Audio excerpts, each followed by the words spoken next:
તમે સાંભળ્યું હશે, જ્યાં શ્રદ્ધા છે, આસ્થા છે, ત્યાં કોઈ પુરાવાની જરૂર નથી. પાટરામાં પીઠળમાંની લાકડી તરીકે જગ્યા ઓળખાય છે મિત્રો. આ પીઠળમાંની લાકડી જે તમે અલગ અલગ માધ્યમોમાં જોતા હશો, શ્રદ્ધા હોય, ભાવ હોય, ત્યાં અનેક એની સાથે આસ્થા જોડાયેલી છે. માની લાકડી છે, તેમનો આમ તો 1200 થી 1300 વર્ષ જૂનો ઇતિહાસ ધરાવે છે. આ જગ્યા અહીં આવ્યા છે, અહીંના ભોળા હતા, પીઠળમાંની જગ્યા. અને બાપા આ લાકડીની પ્રથમ મારે ઐતિહાસિક તમામ વાતો કરવી છે બાપા. આ લાકડીનું શું માતમ અહીંયા કે છે કે એક રિંગ પહેરાવે એટલે એટલી જગ્યા હોય, એટલે એનું શું છે આખું? એનું આ માતાજીનું તમે કોઈ પણ માનતા કરી ભાવથી પછી તમારું કામ માતાજી કરી દીધું હોય તો અહીંયા જગ્યા થઈ જશે. બરાબર, એક જગ્યા ખાલી, એક જગ્યા ખાલી. પછી તમે એક નહીં કરી એટલે એક જ જગ્યા હોય. પછી એમાં પછી તમે 5 લે તો ભરાઈ જાય ને. હા હા, એક માનતા હોય, જગ્યા ખાલી. તમારું કામ માતાજી કરી દીધું, તમે 1 મહિનો કામ થઈ ગયું તો એક જગ્યા હોય, એક જગ્યા હોય.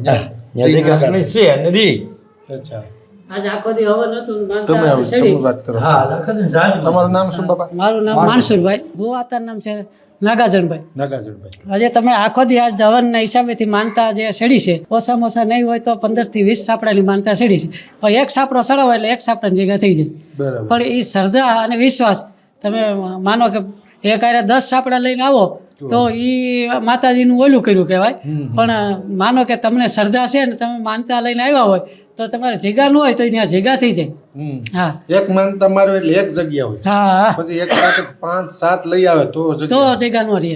કારણ કે એ તો આપણે માતાજીની પરીક્ષા લીધી કહેવાય ને, એના હિસાબેથી. બાકી તો જે માનતા રેગ્યુલર સડે એમાં તો કોઈ મીનમેક જ નહીં. એ તમારી માનતા સડી જ જાય.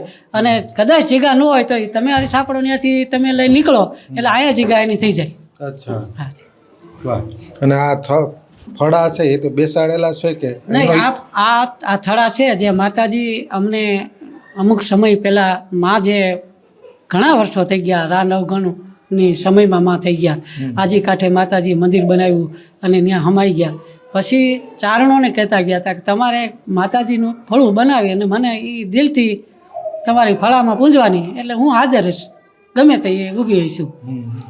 આજે આપણે માનીએ કે જે સોમનાથ મંદિર પાડી નાખ્યું હતું, એ બાદશાહનું નામ તો મને નથી બહુ મોટે કે યાદ. પછી ત્યાંથી એણે બિલેશ્વર મંદિર ગયા હતા. બિલેશ્વર મંદિર ન પડ્યું અને બાકરશાહ એ બિલેશ્વર મંદિર પડ્યું નહીં, ત્યાંથી ભમરા મોઢામાંથી નીકળ્યા ઓલા ઉમાંથી, એટલે એ ન પડ્યું. પછી ત્યાંથી પીઠળ ગયા. પીઠળ આઈમાનું મંદિર પાડી અને ચારણોને એમ કીધું કે ભાઈ તમારી માં જો એટલી તાકાતવાળી હોય ને એટલું ઓલું બધું હોય તો હું અહીં 3 દિવસ માતાજી સામો અહીં બેઠો છું, મારો પડાવ છે, મને માતાજી કાંઈ પણ એવું બતાવે તો હું માનું કે તમારી માતાજીમાં કાંઈક છે એમ. તો એ બાપા ત્યાં એ સમયે જે માતાજીએ 3જો દિવસ 3 દિવસ ચારણું બેઠા મા પાસે, માતાજી પાસે કાંઈ ખાતા પીતા વગરના 3 દિવસ બેઠા. એટલે માતાજીએ 3જે દી જવાબ દીધો. બાકરશાહ અને હું 1200 વીઘામાં એ કટક બધું હમારી દીધું. એ હજી હાલમાં મોરબી ટંકારાની બાજુ પીઠળ ગામની બાજુમાં છે. હા, હજી ત્યાં 1200 વીઘામાં હજી એની કબ્રસ્તાન છે. એમ હજી અમારા બારોટું અને અમને એ ઇતિહાસની થોડીક ખબર છે. બાકી તો હજારો વર્ષ થઈ ગયા અને અમે પૂછતા આવીએ. દર વર્ષે માતાજીના દશેરા નિમિત્તે દર દસરે આવે ચારણો ભક્તો, માતાજીના સેવકો. અને માતાજીની પોતાની એટલી શ્રદ્ધા હોય કે સીમમાં માતાજીને ભેહુના 30-25-30 ભેહુનું ઘેરા હોય તો એમ રેડિયો મૂકી અને દહારાને દિવસે આવી જાય બધા. તેથી માતાજીને હાજરી આપે. વાહ. હા. હવે ખંડ નામને જાડી ભજું પીઠળ બજાડી રે, એ નવે ખંડ નામને જાડી રે. અહરણ એ કયો નાડી અન મેઘાર પ્રગટો માડી, વરોધીને ખપરે પીધો ક્રોપ ભાલાડી રે, એ નવે ખંડ નામને જાડી રે. જય માતાજી. શરાબ દીધા અને આ ભીહુના પાણા થયા ઈ કરી બોલું. ખાડું ના તો ચોર ખોરી અન પૂગી પાટણની પ્રાણે, વાને તે તો ફેરવી દીધો શિંગડા વાળીને એ નવે ખંડ નામને જાડી રે.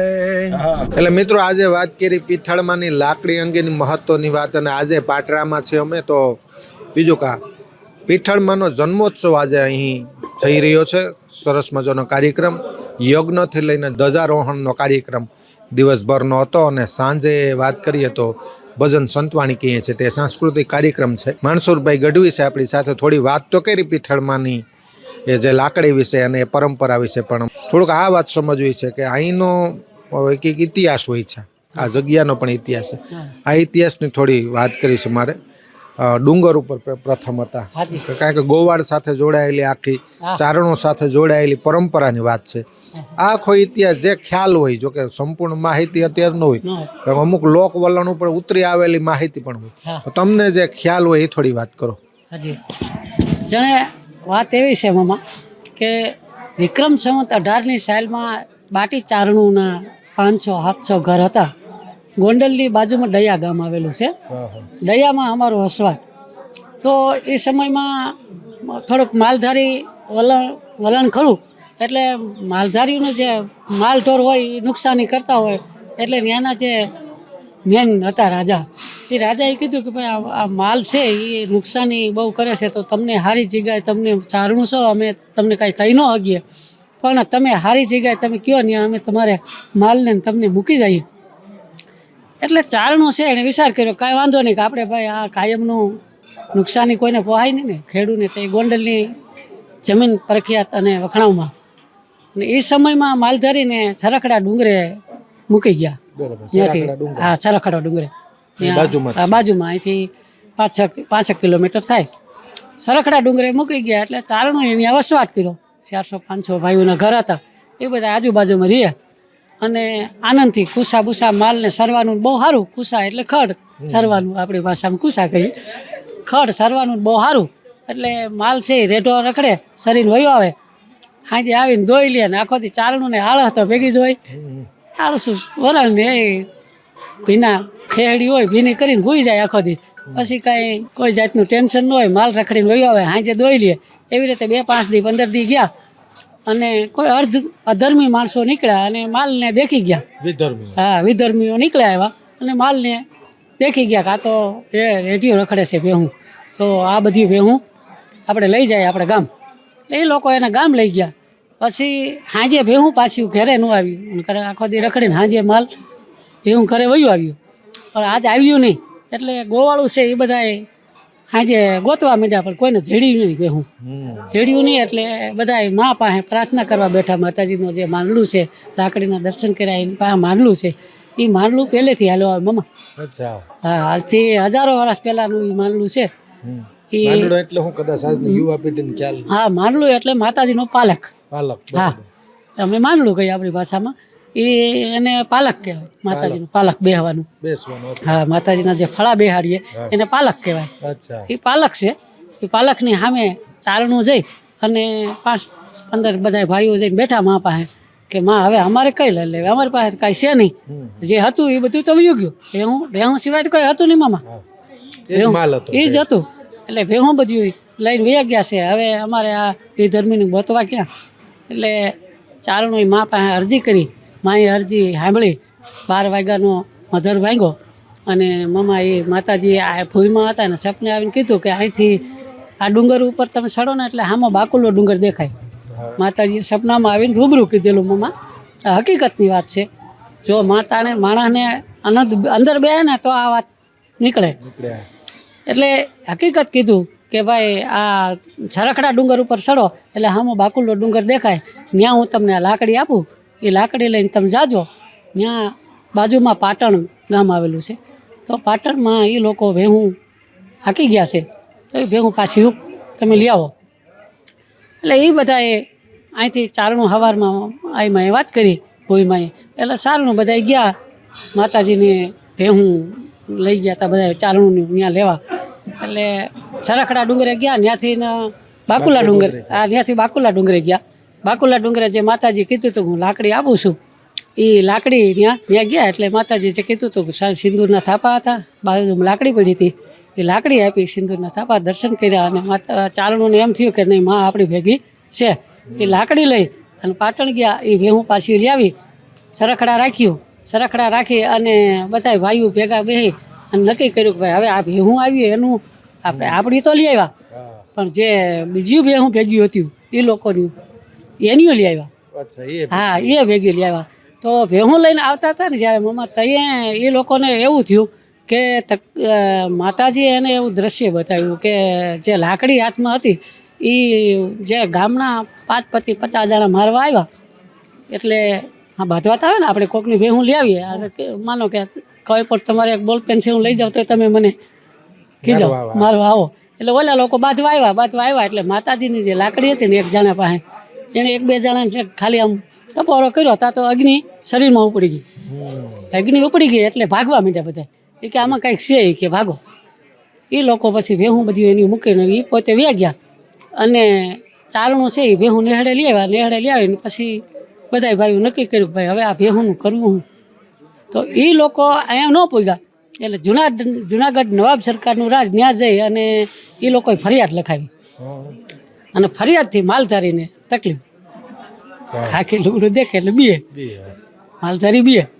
એટલે હવે કે માતાજી હવે અમારે શું કરવું? આ લોકોએ તો ફરિયાદ કરી, હવે અમારી પાસે તો કાંઈ આધાર છે નહીં, તો એની માટે શું કરવું? એટલે માતાજી પાસે પાછા બેઠા એટલે ઓલા લોકો આવ્યા આથી જુનાગઢથી, આસ પોલીસને લઈ એ દરમિયાન બધા પોલીસ આવી એટલે કીધું ભાઈ તમે આ ભેહું જે તમે લઈ આવ્યા છો એ ભેહું એની પાછું આપી દો. એટલે માલધારી કીધું ભાઈ જો એમાંથી વર્તી એની ભેહું વાળી લઈએ મામા.